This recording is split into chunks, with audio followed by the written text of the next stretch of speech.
आप देख रहे हैं पब्लिक समाचार, पब्लिक के हक में।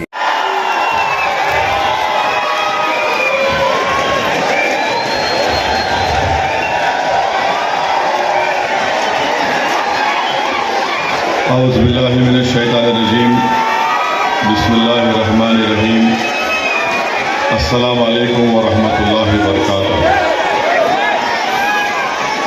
मोअज़्ज़िज़ हाज़रीन इकराम, बुज़ुर्गाने कौम और मिल्लत, मेरी इज़्ज़तदार माँ और बहनों, गयूर नौजवान साथियों, पसे पर्दा बैठकर सुनने वाली मेरी माँ और बहनों, मेरे तमाम मजलिसी रुफ़ा, शहनशीन पर तशरीफ़ फरमा, महाराष्ट्र के मजलिस इत्तेहादुल मुस्लिमीन के सदर, वो साबिक़ा रुकने पार्लिमान मोहतरम जनाब सैयद इम्तियाज़ जलील साहब, मालेगांव के नौ मुंतखब शुदा रुकन असम्बली मुफ्ती इस्माइल साहब, अब्दुल मालिक साहब, डॉक्टर खालिद साहब, औरंगाबाद के नासिर सिद्दीकी साहब और शहनशीन पर तशरीफ़ फरमा मुअज़्ज़िज़ हाज़रीन इकराम, बुज़ुर्गान कौम और मिल्लत, उलेमा और मशाइख़ निज़ाम, मैं सबसे पहले मालेगांव की आवाम का शुक्रिया अदा करता हूँ कि अल्लाह सुब्हानहू व तआला ने आप तमाम के दिल में इस बात को डाला कि आप यहाँ से मजलिस इत्तेहादुल मुस्लिमीन के उम्मीदवार हज़रत मौलाना मुफ्ती इस्माइल साहब को अपना कीमती वोट दें। मैं आपका शुक्रिया इसलिए भी अदा करना चाहूँगा कि आप तमाम ने मुफ्ती इस्माइल साहब को अपना वोट देकर उनको दोबारा मालेगांव का रुकन असम्बली मुंतखब फरमाया आपकी खिदमत के लिए। ये मुफ्ती इस्माइल साहब की कामयाबी नहीं है, बल्कि ये कामयाबी आपके इत्तेहाद की कामयाबी है, ये आपके सियासी शऊर की कामयाबी है। आपने मालेगांव की आवाम ने इनफरादियत को मुस्तरद किया और आपने इज्तिमाइयत को कामयाब किया। मुफ्ती इस्माइल साहब या मजलिस इत्तेहादुल मुस्लिमीन की कामयाबी से ज़्यादा ये है कि हमने बुराई को शिकस्त दी और हमने नेकी को मजबूत किया। आपने मजलिस इत्तेहादुल मुस्लिमीन के उम्मीदवार को कामयाब करके पैगाम दिया कि आप मालेगांव में किसी भी किस्म की गुंडागर्दी को बर्दाश्त नहीं करते हैं, आप यहाँ पर अमन चाहते हैं।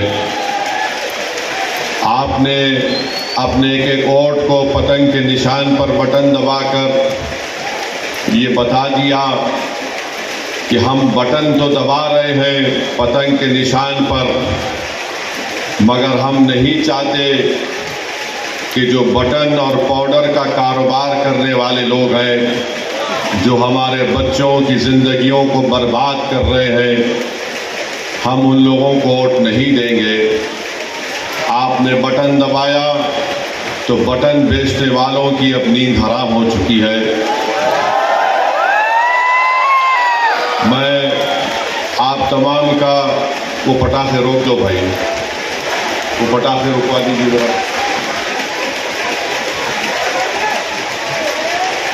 मैं आपसे ये कहने आया हूँ, शुक्रिया अदा करने आया हूँ कि इंशाअल्लाह ताला मुफ्ती इस्माइल साहब की कामयाबी आप तमाम की कामयाबी है।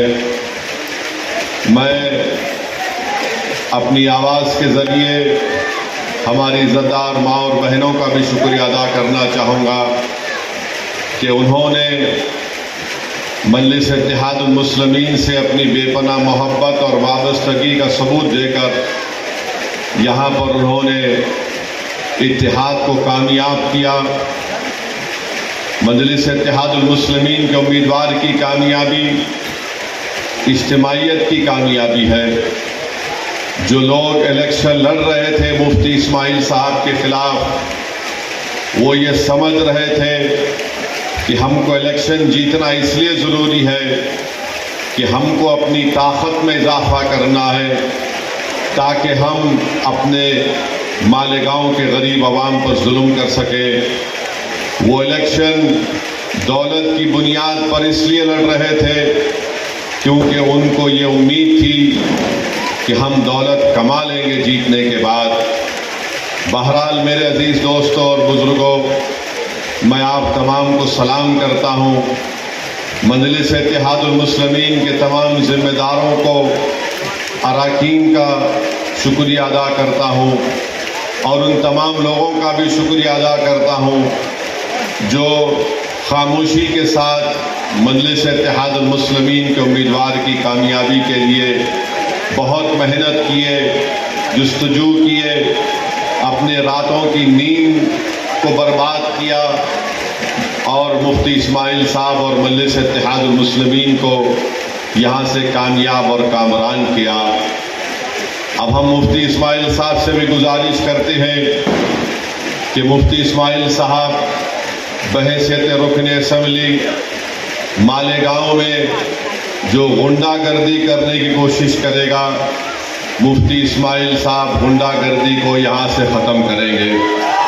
हम उम्मीद करते हैं और हमको यकीन है कि मुफ्ती इस्माइल साहब जो ड्रग का कारोबार कर रहे हैं, जो बटन के नाम पर या पाउडर के नाम पर, मुफ्ती इस्माइल साहब अपनी पूरी ताकत लगाकर उन कारोबार करने वालों का ताक़ुब करेंगे और वो मालेगांव की सरजमीन पर वो नज़र नहीं आएंगे इंशाअल्लाह ताला। जो लोग ड्रग्स का कारोबार कर रहे हैं वो दूर रहे हमसे, मालेगांव से दूर चले जाएं, क्योंकि मुझे मालूम हुआ कि यहाँ पर पुलिस ने भी बटन या पाउडर खरीद 2,27,000 की लागत का यहाँ पर पकड़ा भी है इलेक्शन के बाद। मैं पुलिस वालों का भी शुक्रिया अदा करता हूँ इस मामले में, क्योंकि उन्होंने ऐसे लोगों के ख़िलाफ़ उनको कार्रवाई करने की ज़रूरत है जो हमारे मुल्क और हमारे मालेगांव की नस्लों को बर्बाद करना चाहते हैं। अगर आवाम साथ देती रही तो यकीनन इंशाअल्लाह ताला मजलिस इत्तेहादुल मुस्लिमीन और तमाम मजलिस के ज़िम्मेदारान इस मालेगांव से ये तमाम नशे के कारोबार करने वालों को मुक्त करेंगे। ये ज़मीन उनके लिए तंग हम कर देना चाहिए, ना कोई गुंडागर्दी करे, ना कोई गोली चलाने का दोबारा सोचे, ना कोई नशे का कारोबार करने का ख्वाब देखे। अब इंशाअल्लाह ताला हम मुफ्ती साहब से ये पुरजोर गुजारिश और अपील भी करते हैं कि विकास और तरक्याती काम को अच्छे और बड़े पैमाने पर इंशाअल्लाह ताला मालेगांव में अंजाम दिया जाएगा। क्योंकि अगर हम आज से शुरू करेंगे तो देखते देखते 2029 आ जाएगा, तो हमको और पहले से ज़्यादा उन तमाम तरक्याती और विकास के काम को कराना बेहद ज़रूरी है। मैं हमारे तमाम मजलिस के मेरे रुफ़क़ा से भी अपील करूँगा कि वो मुफ्ती इस्माइल साहब को साथ लेकर पूरे इन तरक्याती और विकास कामों के ताल्लुक़ से वो दिलो जान से कोशिश करें और उन डेवलपमेंट के काम को करवाएं।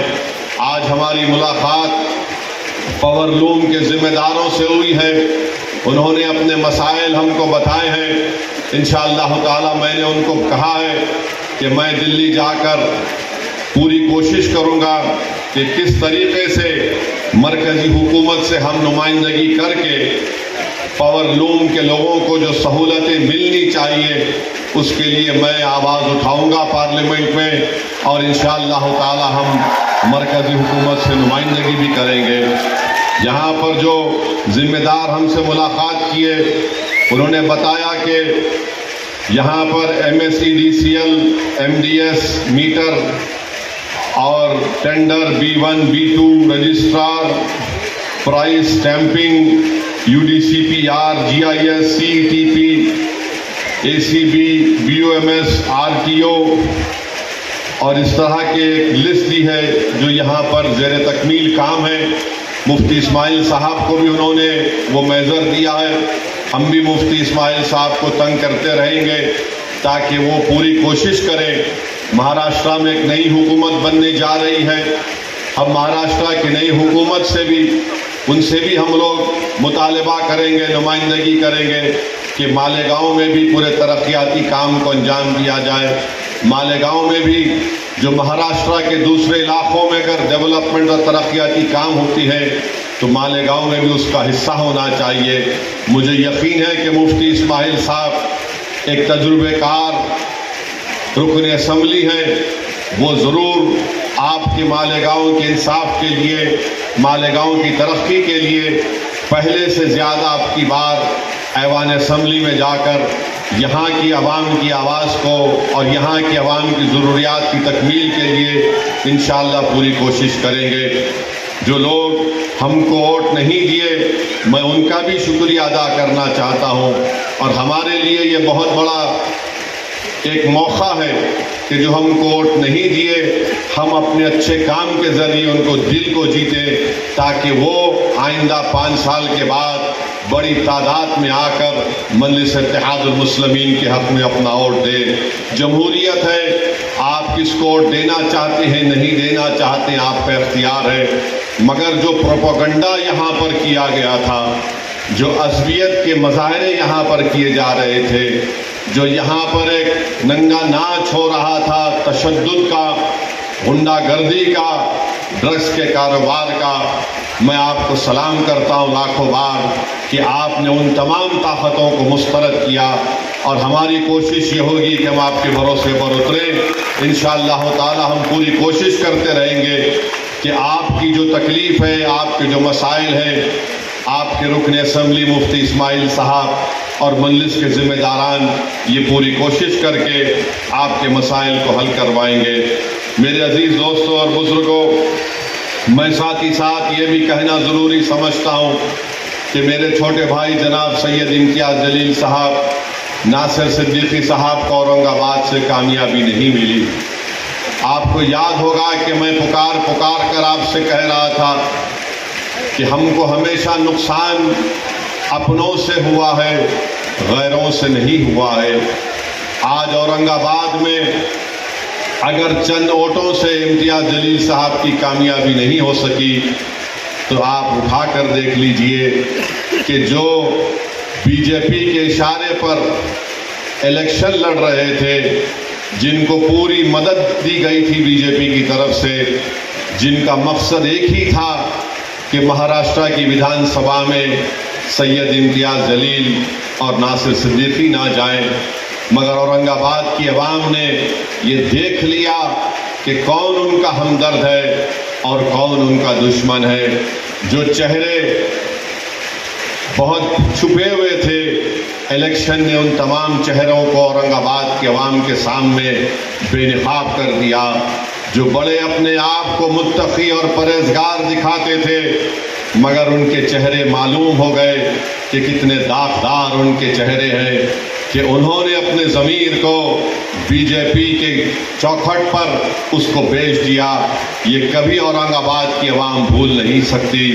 मुझे इस बात की तकलीफ़ है कि इम्तियाज़ जलील और नासिर सिद्दीकी की कामयाबी नहीं हो सकी, मगर इंशाअल्लाह ताला हम पुरुम्मीद हैं, मेहनत करेंगे औरंगाबाद में दोबारा और इंशाअल्लाह ताला दोबारा वहाँ से मजलिस इत्तेहादुल मुस्लिमीन और इम्तियाज़ जलील को अल्लाह सुब्हानहू व तआला नबी करीम सल्लल्लाहु अलैहि वसल्लम के सदक़े तुफ़ैल में इनको दोबारा वहाँ से रुकन असम्बली मुंतखब करके आवाम की नुमाइंदगी करने का मौका इनायत फरमाएगा। मगर आप जानते हैं कि यही इम्तियाज़ जलील थे, पार्लियामेंट का इलेक्शन 4 महीने पहले हारा, मगर जब नामूस रिसालत का मसला पैदा हुआ तो इम्तियाज़ जलील ने ये नहीं सोचा कि मैं अभी मेंबर ऑफ पार्लियामेंट नहीं हूँ। इम्तियाज़ जलील ने बहैसियत महाराष्ट्र के मजलिस इत्तेहादुल मुस्लिमीन के सदर के इस चीज़ को उठाया, और जो लोग रसूलुल्लाह सल्लल्लाहु अलैहि वसल्लम की शान में गुस्ताखी करना चाहते थे, इम्तियाज़ जलील ने एहतजाज, सदा एहतजाज को बुलंद किया और पूरे महाराष्ट्र की एक तारीख में एक पुरअमन एहतजाज निकाला गया। मैं शुक्रिया अदा करना चाहूँगा हमारे धूलिया के फारूक शाह साहब का। बेहतरीन इलेक्शन कैंपेन फारूक शाह साहब ने किया, बेहतरीन काम धूलिया के गली कूचों में जनाब फारूक शाह साहब ने किया। ये अल्लाह की क्या मर्जी थी, अल्लाह बेहतर जानता है। उनकी कामयाबी नहीं हो सकी। मुझे यकीन है कि फारूक शाह अपने घर में बैठने वाला नहीं है, वो निकल कर धूलिया की आवाम की खिदमत करते रहेंगे और इंशाअल्लाह ताला दोबारा वहाँ से मुंतखब होकर जाएंगे।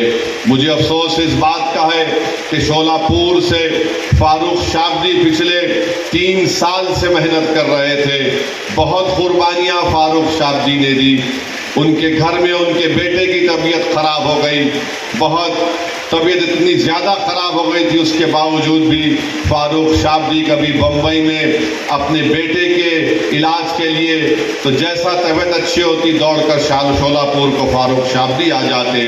फिर एक ऐसा वक्त भी आया कि उनके वालिद की तबीयत इतनी ख़राब हो गई, मगर फारूक शाबदी ने अपनी वालिद की भी खिदमत की और शोलापुर की आवाम की खिदमत की। मेरे अजीज़ दोस्तों और बुज़ुर्गों, हमको तकलीफ़ इस बात की है कि गोवंडी से हमारा कैंडिडेट अतीक जो पहली मरतबा इलेक्शन लड़ रहा था समाजवादी पार्टी के कैंडिडेट के ख़िलाफ़, जो पिछले 5 साल पहले उनको शायद 30-35 हज़ार की मेजॉरिटी थी, एक नौजवान बच्चा अपनी ज़िंदगी का पहला इलेक्शन लड़ा और समाजवादी पार्टी के उनके लीडर को चने चबा दिए और उनकी मेजॉरिटी 10,000 तक लाकर कम कर दी। 10,000 से अतीक की कामयाबी नहीं हो सकी, मगर हमारे लिए खुशाइन बात है। इंशाअल्लाह ताला हम इतने बड़ी तादाद में वोट हासिल की है, इससे एक पैगाम ये मिलता है कि महाराष्ट्र में मुसलमानों ने तय कर लिया है कि मजलिस इत्तेहादुल मुस्लिमीन हमारी सियासी आवाज़ बन सकती है। मैं शुक्रिया अदा करता हूँ और इंशाअल्लाह ताला जो महाराष्ट्र के मुसलमान अपनी एक सियासी क़ियादत के लिए बेचैन है और प्यासा है, मजलिस इत्तेहादुल मुस्लिमीन इंशाअल्लाह ताला ज़रूर उनके ख्वाबों को पूरा करेगी। आपकी क़ियादत है और मजबूत होगी इंशाअल्लाह ताला। मैंने पहले भी किया और आज भी कह रहा हूँ, महाराष्ट्र की सियासत में अगर कोई मुसलमानों का लीडर और कायद है तो उसका नाम सैयद इम्तियाज़ जलील और मुफ्ती इस्माइल है और इससे कोई इनकार नहीं कर सकता। हाँ, तुम इलेक्शन जीत के आए हो, मगर क़यादत का तुम दावा नहीं कर सकते। क़यादत का दावा अगर कोई करेगा जिसके पीछे आज महाराष्ट्र के 11% मुसलमान खड़े हैं मजलिस इत्तेहादुल मुस्लिमीन के खिलाफ, वो इम्तियाज़ जलील और मुफ्ती इस्माइल साहब हैं। मैं आपसे अपील कर रहा हूँ कि हमको अपनी जमात को और मजबूत करना है। डरने और घबराने की ज़रूरत नहीं है। जिस किसी की हुकूमत बनती है बनने दीजिए, मगर मुझे यकीन है कि मजलिस इत्तेहादुल मुस्लिमीन के रुकन असम्बली मुफ्ती इस्माइल साहब बेबाक तरीक़े से गरीब और मज़लूम आवाम की आवाज़ को उठाएंगे और इंशाअल्लाह ताला आपके मसाइल को हल कराने की वो पूरी कोशिश करेंगे। मेरी आपसे गुजारिश है कि आप मुफ्ती इस्माइल साहब की सेहत के लिए भी दुआ फरमाइए। मगर मालूम भी हुआ कि कल मुफ्ती इस्माइल साहब कहीं पर बैठकर कलेजी खा रहे थे।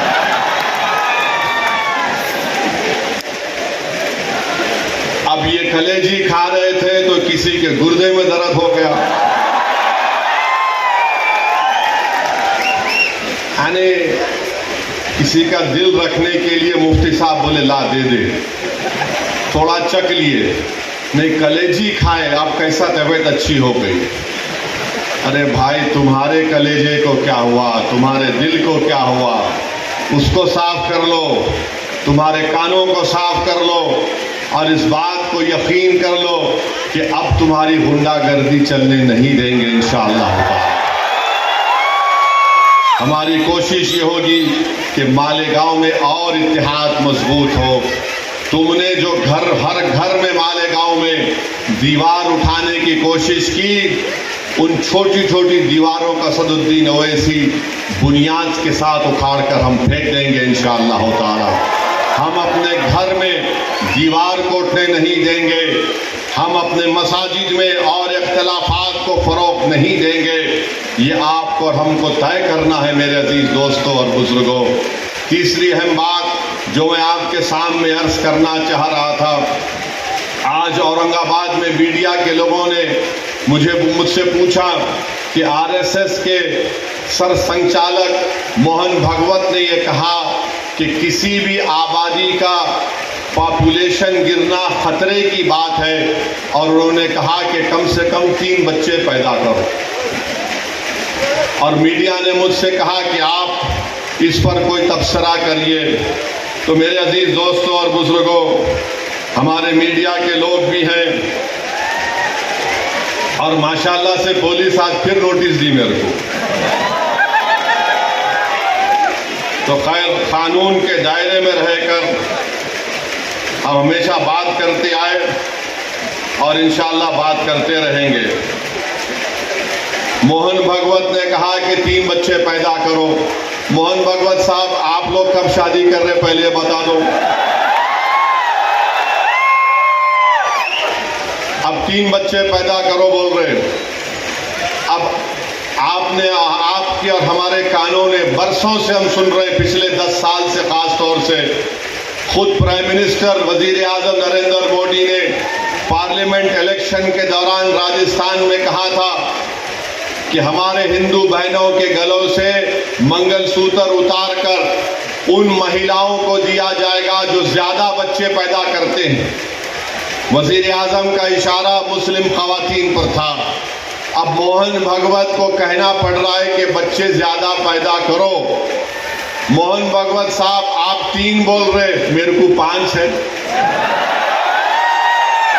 मुफ्ती साहब, आपको कितने हैं? घाटों 4 है। आप बहुत कंजूसी कर रहे हैं। आप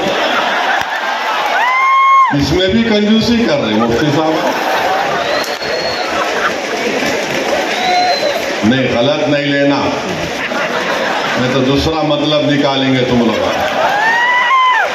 इम्तियाज साहब को खाली 2 ही है। अब मोहन भागवत, हिंदू भाई बहन घर में बैठकर खाना खा रहे, टेबल पर खाना खा रहे, घर के अंदर बेल बजती है, जब दरवाजा खोलते हैं तो क्या देखते हैं कि घर के बाहर कम से कम 40-50 मुसलमान खड़े हुए हैं, बुरखा पोश खवातीन खड़े हुए हैं, टोपी पहनने वाले मुसलमान पहने हुए। अचानक हिंदू बहन के घर में आ गए और घुस के खाना आना बैठकर घर में बैठ गए। इलेक्शन कमीशन को वो एडवर्टाइजमेंट को बैन करना पड़ा। अब मोहन भागवत बोल रहे 3 बच्चे पैदा करो। भाई, वो पटाखे बंद कर दीजिए, तकरीर हो रही है, पटाखे मत फोड़िए वरना मैं बैठ जाता हूं फिर। मोहन भागवत जो बोल रहे हैं, मैं आपको बता रहा हूं कि कितने मर्तबा हमने सुना कि मुसलमान आबादी बहुत बढ़ा रहे हैं। हकीकत यह है कि 2060 में, अभी हम 2024 में हैं, 36 साल के बाद हमारे हिंदू भाई बहनों की आबादी स्टेबलाइज हो जाएगी 74.7% पर, और उसके 40 साल बाद 2100 ईस्वी में मुसलमानों की आबादी स्टेबलाइज हो जाएगी 18.8%। यानी मुसलमान की आबादी कभी भी इस मुल्क में हमारे हिंदू भाई बहनों की आबादी से ज्यादा नहीं होगी। मगर ये झूठ आरएसएस पिछले 70 साल से फैला रही है। बीजेपी ये झूठ को फैला रही है कि मुसलमान इतनी आबादी बढ़ रही है, इतने बच्चे पैदा कर रहे हैं कि एक दिन इस देश में उनकी आबादी बढ़ जाएगी। ये इनका पहला झूठ। दूसरा झूठ आपको बता रहा हूं, फर्टिलिटी रेट 92-93 में मुसलमानों का 4.41 था, 2019 और 21 में ये नेशनल फैमिली हेल्थ सर्वे मुसलमानों का फर्टिलिटी रेट 2.36 है, माने 92-93 में 4.41 से 2.36 पे आ गया। हमारे हिंदू भाई बहनों का फर्टिलिटी रेट 92-93 में 3.30 था, अब 1.94 है। मगर सबसे ज्यादा गिरावट आई है फर्टिलिटी रेट में मुसलमानों के। और फिर ये लोग बोलते कि हम लोग कॉन्ट्रासेप्टिव इस्तेमाल नहीं करते, माने कॉन्ट्रासेप्टिव को उर्दू में क्या बोलेंगे, हमल रोकना। हाँ, हमल रोकना। आपको जानकर ताज्जुब होगा कि सबसे ज्यादा कॉन्ट्रासेप्टिव मर्दों में यूज करने वाले मुसलमान मर्द हैं। अब आप बताओ, आपका कारोबार चल रहा है मगर आप गाली हमको दे रहे हैं। तो मेरे अजीज दोस्तों और बुजुर्गों, ये बीजेपी और आरएसएस की तरफ से झूठ, और फिर आप मुस्लिम खवातीन भी कॉन्ट्रासेप्टिव इस्तेमाल करती है। डेटा है, हिंदू खवातीन 67.9 तो मुस्लिम खवातीन 60.2 इस्तेमाल करती है। मगर आज मोहन भगवत को मानना पड़ा। मैं ये बात हमेशा कह रहा हूं कि इस मुल्क में 25-30 साल के बाद एक बहुत बड़ी आबादी ज़ईफ लोगों की रहेगी, बहुत बड़ी आबादी ज़ईफ लोगों की रहेगी। उनके लिए क्या कर रहे हैं बताओ? जब इतनी बड़ी आबादी, मुल्क की आज 140 करोड़ की आबादी में अगर 30 साल के बाद करीब 35-40 करोड़ के करीब बुजुर्ग लोग रहेंगे तो उनके लिए तैयारी आज से करना पड़ेगा। मगर नहीं, उसकी तैयारी नहीं कर रहे। अब आरएसएस को बोलना पड़ रहा है कि बच्चे पैदा करो, ज्यादा पैदा करो, क्योंकि जापान, वहां की आबादी बूढ़ी हो चुकी है। यूरोप के कई ममालिक हैं, उनकी आबादी बूढ़ी हो चुकी है। आज भारत में, जिसको अंग्रेजी में डेमोग्राफिक डिविडेंड बोलते, कि सबसे ज्यादा नौजवान अगर आबादी पूरे दुनिया में है तो भारत में है।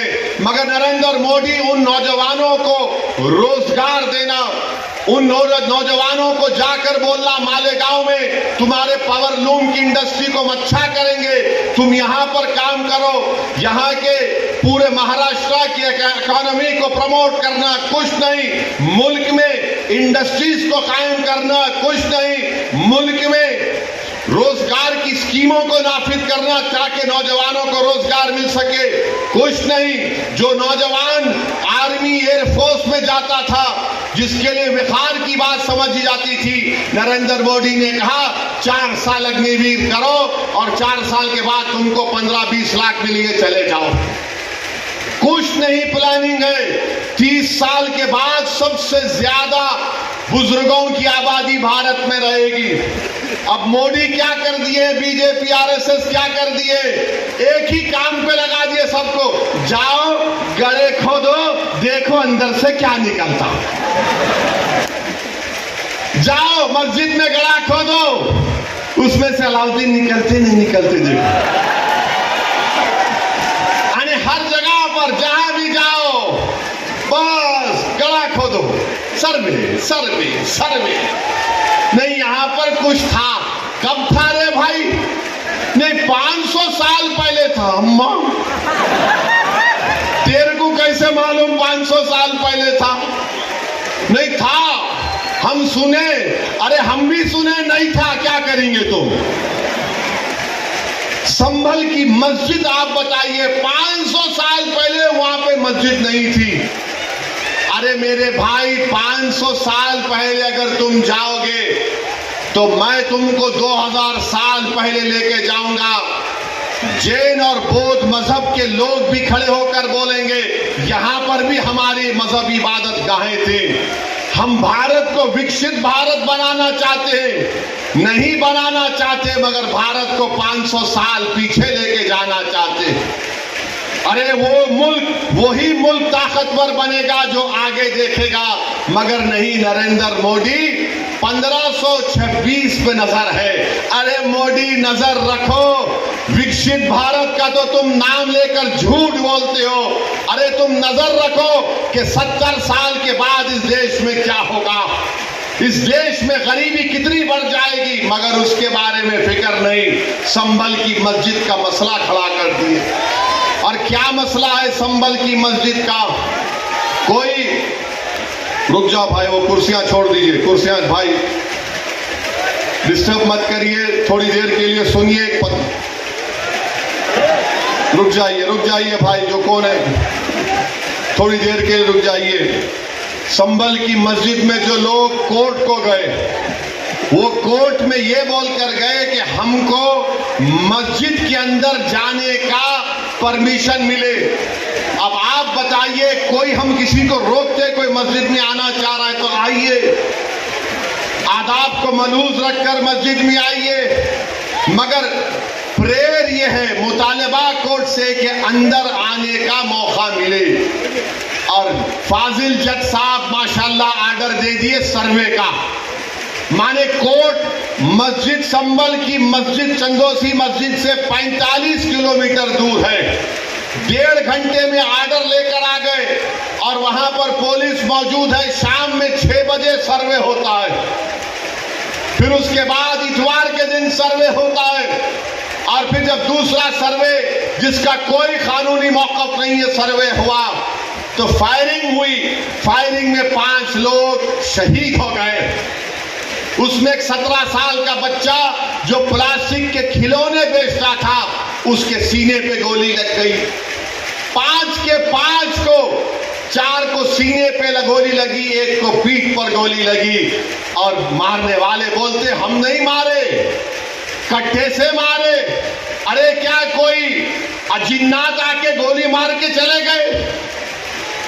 आप गोली चला रहे, वीडियो है, और बोल रहे हैं कि नहीं हम नहीं चलाए, कट्टे से मारे। तुर्क और पठानों का झगड़ा था? नहीं था झगड़ा। तुर्क पठान का मस्जिद पे झगड़ा कभी था ना कभी रहेगा इंशाअल्लाह ताला। आप कह रहे झगड़ा था, मगर 5 लोग शहीद हो गए, अपनी जानों को गंवा दिए। अगर वो लोग कोर्ट को नहीं जाते तो क्या ये 5 बच्चे मरते थे? क्या ये तशद्दुद होता था संभल में? मेरे भाई, आज आप देख रहे हैं ये संभल में हुआ, और इल्जाम मुझ पर लगाया जाता है। असदुद्दीन ओवैसी तुम ये बोल रहे हो, तुम वो बोल रहे हो। बार बार मुझे व्हाट्सएप के ऊपर, कभी SMS के जरिए, कभी फलां के जरिए धमकी दी जाती है। अरे जालिमों, याद रखो, मैं मस्जिद बचाने के लिए, खानखाहों को बचाने के लिए, दरगाहों को बचाने के लिए, वक्फ की जायदाद को बचाने के लिए, जमहूरियत को बचाने के लिए, कानून की बालादस्ती के लिए, इंसाफ के लिए मैं एक बार नहीं 1000 मर्तबा मरने को तैयार हूं। तुम क्या करोगे बताओ? तुम समझ रहे कि हम खामोश बैठ जाएंगे? ऐसे 12 दरगाह और मसाजिद पर केस डाल दिया गया है कि ये मस्जिद नहीं थी, फुला था, ये था। सलीम चिश्ती रहमतुल्लाह अलैह की दरगाह पर केस डाल दिया गया। सुल्तान हिंद ख्वाजा अजमेरी के आस्थाने पर केस डाल दिया गया। और क्या बोलते हैं, केस डालने वाला कौन है मालूम आपको? ये मेरे घर के पास दिल्ली में आकर मेरे घर के ऊपर जो नेम प्लेट है उसको तोड़ा, पत्थर फेंके घर में मेरे, और उसके बाद मेरे नेम प्लेट पर कालिक डालकर धमकी दिया कि ओवैसी तेरे को देख लेंगे। अरे कमीने, कभी बोल कर आना, मर्द का बच्चा है तो मैं कहता हूं सामने। बस आते कैमरा लेके फाइवे फेंके भाग। अरे बोल क्या आ रहा हूं कल तेरे पास तो मैं भी ठहरता हूं, देखेंगे 6 फुट 2 इंच क्या करता है। वो आदमी अब कोर्ट को गया, सुप्रीम कोर्ट के वकील को थप्पड़ मारा। 2016 में दिल्ली की पुलिस ने उसको तड़ी पार का नोटिस दिया।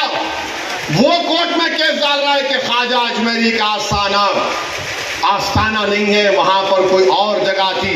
हवाला क्या दे रहा है?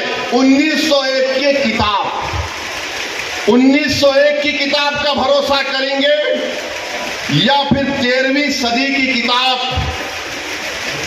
खज़ाइने फुतूहा जिसको अमीर खुसरो रहमतुल्लाह अलैह ने लिखा, किसकी किताब पे यकीन करेंगे? 1901 में कोई दीवाना लिख रहा, नहीं रिवायत ये बताती है। अबे रिवायत बहुत बातें बताती है, यकीन कर लेंगे क्या? पार्लियामेंट ने कानून बनाया कि 15 अगस्त 47 को जो मस्जिद, मंदिर, गिरजाघर, गुरुद्वारा रहेगा वो सील है, बंद है, उस पर कोई छेड़खानी नहीं होगी, उसका कन्वर्जन नहीं होगा, उसका कैरेक्टर नहीं बदला जाएगा। मगर ये क्या हो रहा है? क्या हो रहा है हमारे मुल्क में? 800 साल की दरगाह ख्वाजा गरीब नवाज सुल्तान हिंद की, और सुनो इख्तिदार की कुर्सियों पर बैठने वालों, दिल्ली के इख्तिदार पर बैठने वाले सुनो, ख्वाजा हिंदुस्तान का सुल्तान है, उसके बाद कोई सुल्तान को नहीं मानते हम। ख्वाजा के आस्थाने पर चले गए, गरीब नवाज के आस्थाने पर चले गए। अरे कौन सी किताब तुम्हारी? नहीं वो फुरा दीवार को ऐसा खिकोरे तो उसको ऐसा रंग निकाले तो छतरी निकलती। अबे तेरे घर में मैं अगर 1000 फीट खोदा तो उसमें भी खाने जहां खां की मलबा निकलता, क्या करेगा? दे देता मेरे को, क्या करेंगे? नहीं वो था। याद रखो ये मुल्क कमजोर हो जाएगा। 5 बच्चों की जानें चले गई, वो मरे नहीं, वो शहीद है। तुमने उनको गोली मारकर उनका कत्ल किया है, तुम कातिल हो। तुमने गरीब माँ बाप को अपनी औलाद से महरूम कर दिया है। अरे ये मीडिया को लीक करते नहीं, वो पत्थर फेंक रहे, वो फुला कर रहे। अरे मस्जिद है, अल्लाह का घर है, तुमको क्या राइट देता है किसी भी इबादत जहां पर अगर तुम जाओगे तो लोग क्या खामोश बैठ जाएंगे? 800 साल की दरगाह, वहां वो है नहीं, ये नहीं था, वो नहीं था। हम भारत के प्रधानमंत्री से पूछना चाह रहे नरेंद्र मोदी, क्या आप ये तमाम इन लोगों को रोकेंगे या फिर ये देश इसी तरह चलता रहेगा कि हर मस्जिद पे सवाल कर दो, हर दरगाह पे सवाल उठा दो? मेरे भाई 12 मुकदमे आयद हो चुके हैं ज्ञानवापी पर, मथुरा की शाही ईदगाह पर। वहां पर तो 1965 में मुसलमानों ने हिंदू भाई बहनों से मिलकर बैठकर तस्वीया कर लिया। 8 एकड़ जमीन मुसलमानों ने वक्फ की थी कि लो ये किस्मत स्थान है, आपके लिए मोतबर जगह है, आप बनाओ यहां पर। 65 में सुन्नी वक्फ बोर्ड की इजाजत से एग्रीमेंट हो गया हिंदू मुसलमान में। 2023 में कोई आके बोला वो कौन हिंदू होते, वो पूरी जगह हमारी है। टीले वाली मस्जिद लखनऊ की, ऐसे 12-13 मुकामात है। सुप्रीम कोर्ट ने राम मंदिर के फैसले में कहा कि 91 का एक्ट भारत के संविधान का एक अटूट हिस्सा है। और फिर उसके बाद डीवाईसी चंद्रचूड़ सीजीआई थे, वो खामोश हो गए। ओरल ऑब्जर्वेशन किया कि नहीं, सर्वे को असर्टेन करने में क्या बुरी बात है? अरे बुरी बात यह है कि सर्वे कोई एकेडमिक एक्सरसाइज नहीं है। सर्वे क्यों किया जा रहा है? ज्ञानवापी मस्जिद में वजू खाने को सील हो गया। ज्ञानवापी मस्जिद के जुनूबी तरफ हमारे पास नहीं है, वक्फ की जायदाद नहीं है। वो क्या क्या करेंगे आप? और जब बाबरी मस्जिद का फैसला आया था, मैं पुकार कर कह रहा था ये गलत फैसला है, इसके बाद बहुत सी चीजें खुलेंगे। तो मेरे खिलाफ ये वही लोग हैं जो आज इस असेंबली के इलेक्शन में इनको वोट दो, उनको वोट दो ऐलान किए थे। वो लोग मुझे फोन करके बोले आप ऐसा क्यों बोल रहे हैं, आप एम्यूनेशन दे रहे हैं बीजेपी को। मैंने कहा हजरत दामन बरकाता हूं, जजमेंट आप पढ़ो, ये जजमेंट तमाम चीजों को खोल देगा। मुझसे कहा कि आप खामोश हो जाओ, ओवैसी तुम मत बोलो। मैंने कहा मौत मेरे को खामोश कर सकती, जब तक अल्लाह जिंदा रखेगा मैं सच्चाई को बयान करूंगा और बयान करता रहूंगा। आज बोलो खामोश हो जाओ। मैं जब कह रहा था तो कोई बोल रहे हैं मत बोलो, इनको क्या है, ये भड़काऊ भाषण दे देते। इनको क्या है, इनको टीवी पे जाके बोलने का शौक है। आज क्या हुआ महाराष्ट्र के चुनाव में? क्या बीजेपी ने क्या कहा जा जाकर? आज हमारे पास करण जैसे, क्या नाम है, यूसुफ पुंजानी आकर तकरीर करके गए, मैं इलेक्शन जीतने का हार गया। उन्होंने कहा कि बीजेपी ने पूरे महाराष्ट्र में प्रचार कर दिया कि फतवा जीतेगा या भगवा जीतेगा। बताओ ये कौन है लोग? अरे आपको अगर इलेक्शन लड़ना है लड़ो, आगे बढ़ो, सिर्फ बैठकर ऐलान करने से नहीं होता, इलेक्शन लड़ो, मालूम होता आपको कैसे वोट हासिल करना पड़ता है। एक आलिम दीन मुफ्ती इस्माइल आपके सामने जो इलेक्शन लड़ रहा भी है, मिंबर रसूल पर आपको अच्छाई को बयान भी करता है और चुनाव भी लड़ता है, मगर यह क्या बात है कि इलेक्शन आएगा इनको वोट दो, उनको वोट दो। अरे आप लड़ो, आप नहीं लड़ सकते तो अपने दामाद को लाओ, चलो लड़ो ना, क्यों नहीं रोकना? नहीं, हम इनको बोलेंगे, उनको बोलेंगे। क्या हुआ? आपने बीजेपी को हैंडल दे दिया। यूसुफ पुंजानी कह रहा है कि बीजेपी गली गली जाकर ऐलान कर दी कि फतवा जीतेगा या भगवा जीतेगा। अरे जब सियासत नहीं आता करना तो मत करो, दुआ करो या हिकमत अमली से इख्तियार करो। नहीं, हमको सब चीज होना। देख लिए क्या हुआ। अब किधर है आप, किधर है नहीं मालूम। कहां है वो लोग जो औरंगाबाद में बोले थे इम्तियाज जलील को वोट मत दो, उस समाजवादी कैंडिडेट को वोट दो, बोले थे चेहरा दिखाओ औरंगाबाद के अवाम के सामने तुम। अरे लिफाफों पे जिंदगी गुजारने वालों, शर्म से डूब मरो तुम। मेरे घर को आए थे, मेरे घर को आए थे हैदराबाद को, बगैर बोले मेरे घर को आए।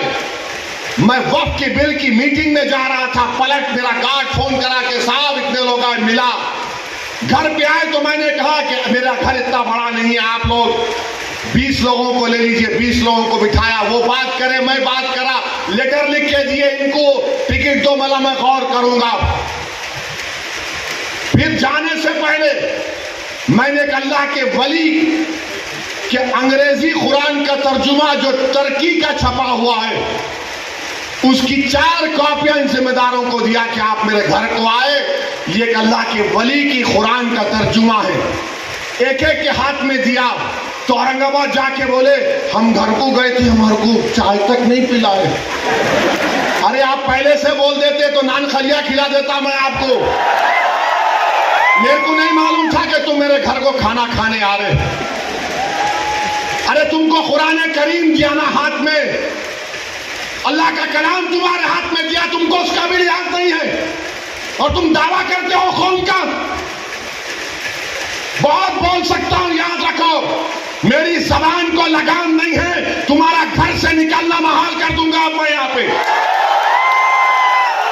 मेरे भाई इमाम शाफई मुफ्ती साहब बैठे हुए, इमाम शाफई रहमतुल्लाह अलैह का जमाना है।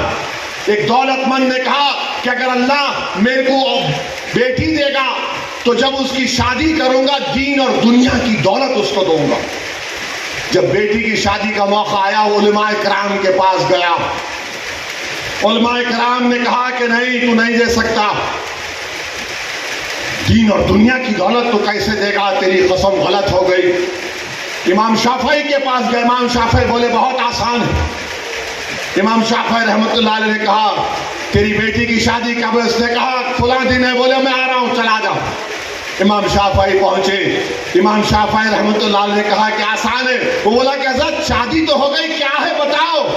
बोले कुरान अपनी बेटी को दे दे, दीन और दुनिया की दौलत उसको दे चुका।